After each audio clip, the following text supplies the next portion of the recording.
Guys, it's Fat Panda here. So, I just gave a review on the plain audio, and I said to make a video later about what I'm doing. And there's another thing that I brought up. I had never used a capacitor before, and when I was looking at the instructions, it wasn't as simple as they tried to make it out to be.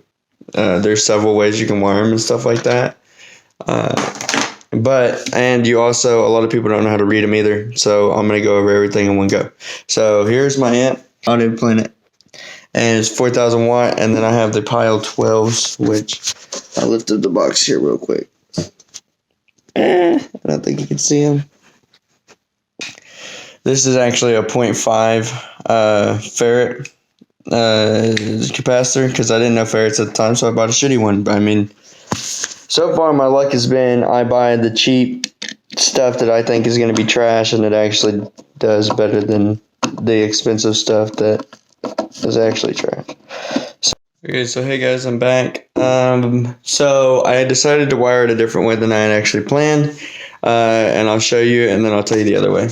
So you can wire them coming off. You can wire your positive, negative coming off. I know they're the same color wire, but they're going to different parts on the amp. There's positive and negative, and they go to positive, negative on the capacitor.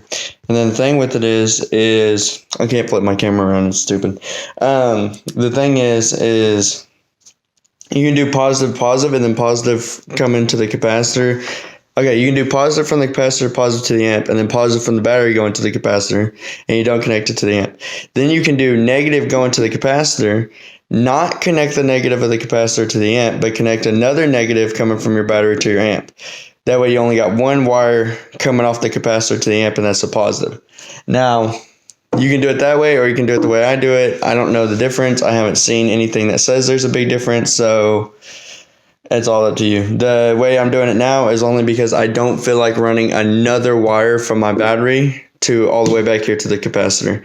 I'd rather just run what I already had for the amp to the capacitor and make it easier on myself, especially if there's no big difference.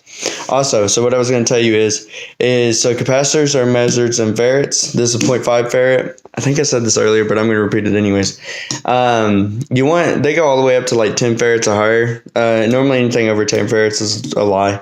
I'm going to get this hooked up, and then I'll show you how you power. When you first charge it, you have to charge it a certain way, so I'm going to show you how you charge it. And this is why you want to buy these, not pre-charged because that's dangerous, but this is why you want to buy these in their kit, because they come with the adapter to let you charge them. And if you don't have that, then you risk not charging them properly, and they won't work right. Okay, so I'll be back in a second.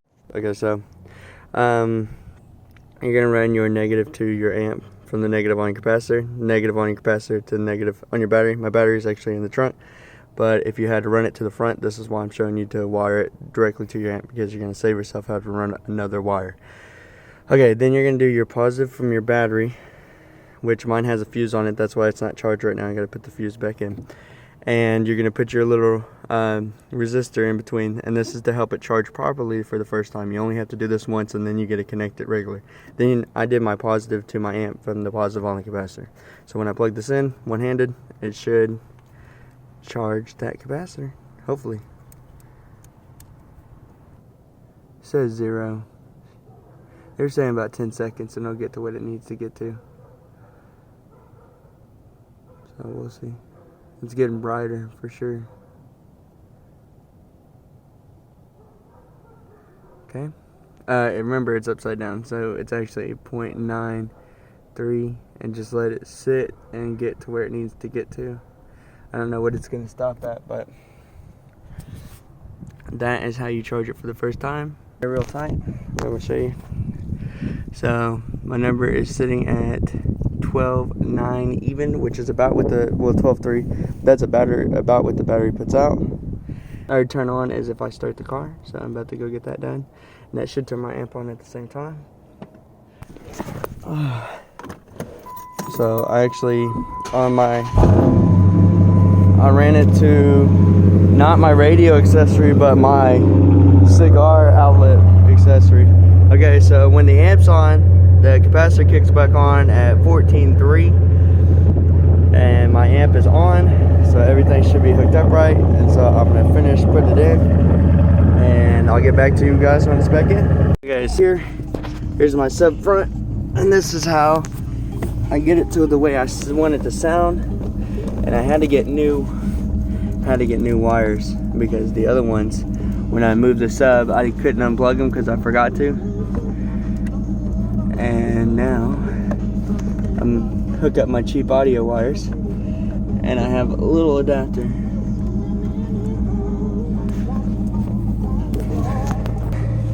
So I had to feed it in. Now I gotta get back into the trunk, take it back out. Then I'll show you guys the quick setup. Okay, so I got it set up. I had to run new wires.